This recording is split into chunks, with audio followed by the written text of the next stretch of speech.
Ok, gaur, við fórum hérna, ég hef aldrei séð þetta áður.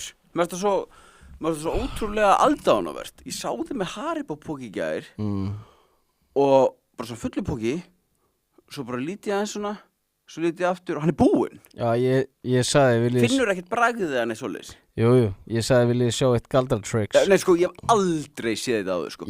Það var allir í sjokki, bara, hei, gaur, hvað gerðist? Ég galdramæður. Ég læt Haribo-póka hverfa, sko. Það er eins og kjafturinn að sé bara svona bústvél. Já, þetta er bara mulningsvél, sko. Það er bara kaffekvörn upp í þér, sko. Hefur ekki séð svona þegar fólk er að farga einhverju drasli og það er eitthvað vél sem bara tætir allt í tætlur. Ég er svo vél, sko. Já, gaur, shit, sko. Bara lætum mig fá hérna bara Snickersplötu, nei, hvað heitir það aftur? Milka eða eitthvað? Já, Milka. Ég bara tek hana bara í... Já, og svona eins og kann. Ég brýti ekki einu svona niður, sko. Ekki? Jú, þetta, hvað heldur ég sé, bara geðveikur. Já, sér við. Ef þú vilt horfa allan þáttinn, farðu inn á broadcast.is. Fáðu þér áskrift.